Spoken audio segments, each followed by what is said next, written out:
Hello, class. Good evening. Ishen Frank is my name.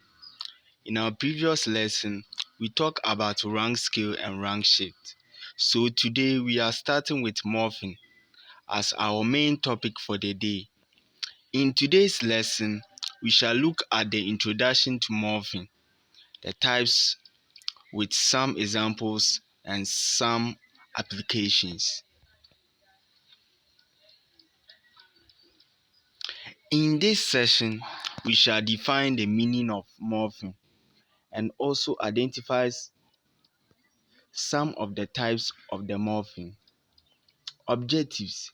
By the end of the session, you should be able to define a morpheme, explain the concept free, bound, full, null, root, and stem morpheme.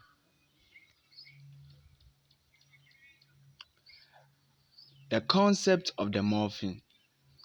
Basically, there are three ways to study language. One way is to study the way in which meaning is derived. This is called semantics. We can also examine the phonology of the language, in which case we take a look at the sound sequence in the language. Finally, one can study the grammar of the language, the structure of the phrases, and the sentences of the language, and the rules governing them. The morpheme, which will be the focus in this unit, is an aspect of grammar.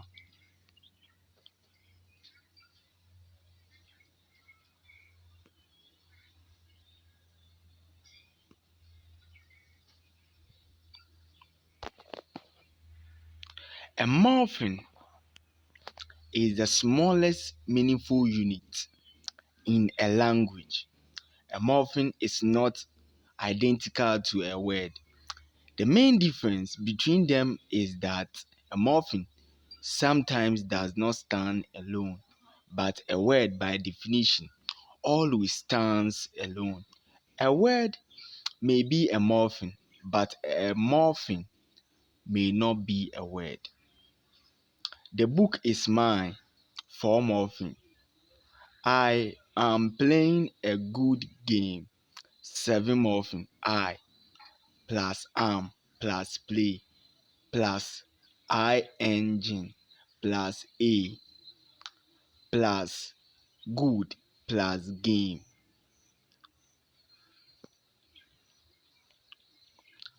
A morpheme. Classification of morphemes. A morpheme has been classified into several types. These include preface, suffix, full, empty, free, bound, inflection, and derivational morpheme.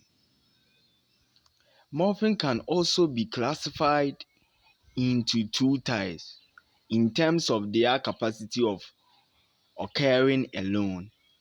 These are free morphemes and bound morphemes. Let's talk about free morpheme. Free morpheme can stand by themselves and either tell us something about the word into bracket content morpheme or play a role in the grammar into bracket grammatical morphemes. Man, pizza, run, and happy are instances of free lexical morpheme. Was and but, the, and to are examples of free morpheme that have grammatical function.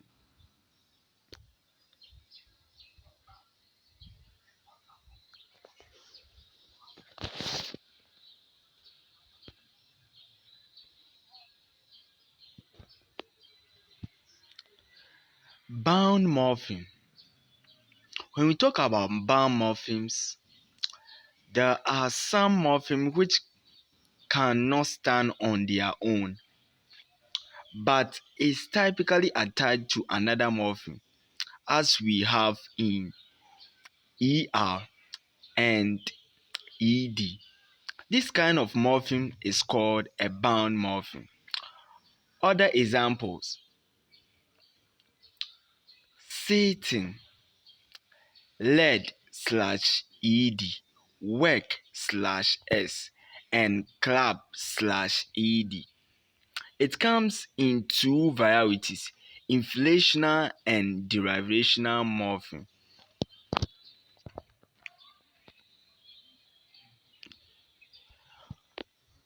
Inflational morpheme. An inflational morpheme do not change the class of a word. There might be a change in meaning or sense, but not the grammatical category. For example, the churches are very tall. You cannot say the churches is very tall. Let us take a look at verbs. Consider the following: excite plus ing equal to exciting. Excite is a verb and exciting is a verb. Both excite and exciting are verb. Exciting is the progressive form of excite, obtained by the adding ing morpheme to the verb. Past tense morpheme: hate plus ed equal to hated. Like plus ed equal to liked.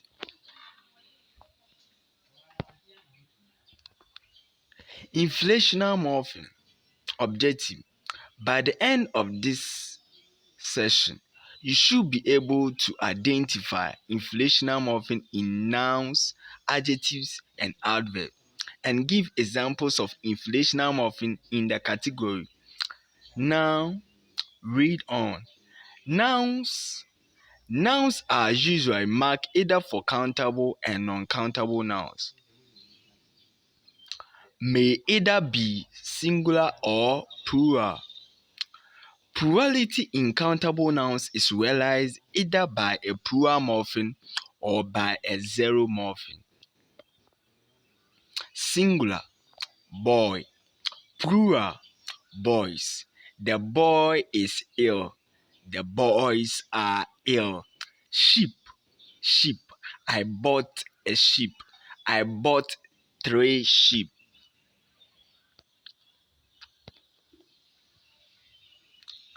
Inflational morpheme once again: positive, comparison, and superlative.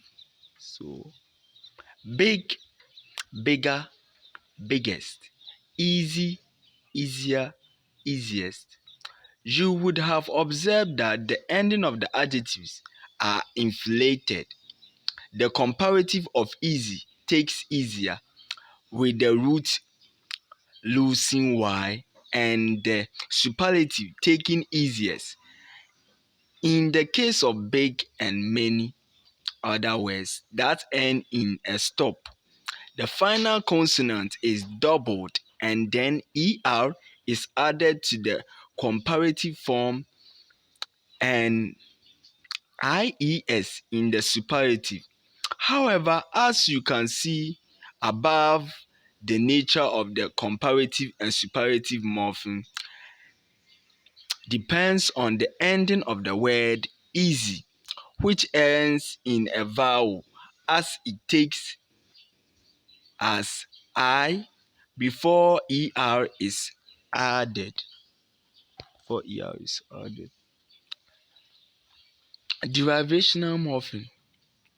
Welcome to this session. Welcome to session 4. In this session, we shall take a look at derivational morpheme. In particular, we shall consider those that changes the class of the words resulting from the derivation. Derivations.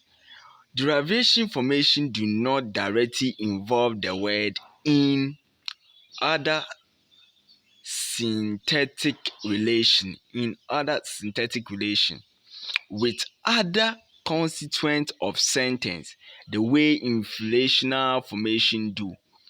The grammatical relevance of the derivational formation lies principally in the word that result from derivation. In other words, derived words perform the same grammatical function and maintain the same syntactic relation with with other constituents of the sentence without effecting any change to any of the other words in the environment.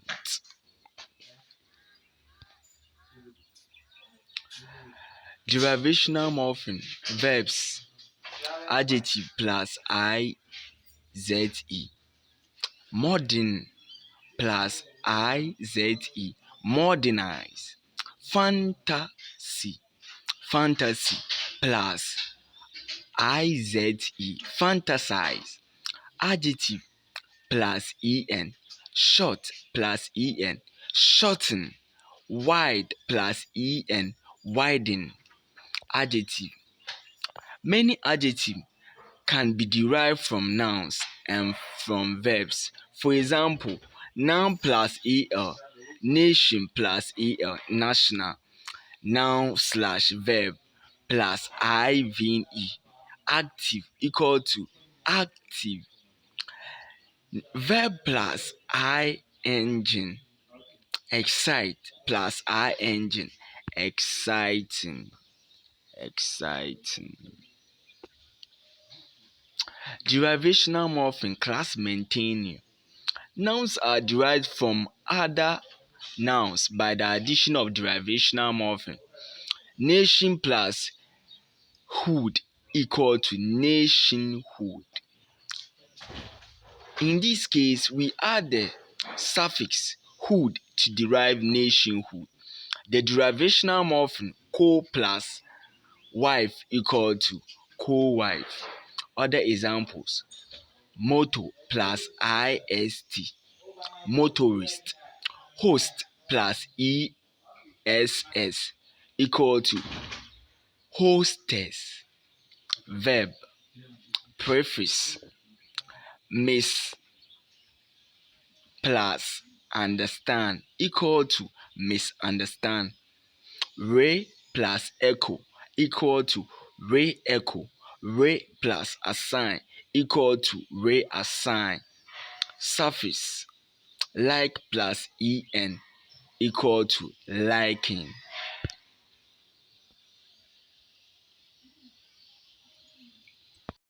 Preface on plus happy equal to unhappy. This plus honest equal to dishonest. Try work. Explain the term morphine in your own words. State some examples of morphine. Try and identify the number of morphine in the above stated examples. Memorize the types of morphine.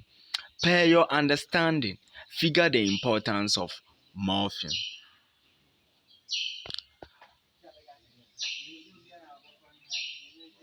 Appreciation. I really thank each and every one of you guys for watching my videos. The lesson will be continuing next week. Please kindly give your comment on it and also subscribe to my channel. Thanks, guys. This brings us to the end of this session on morphine.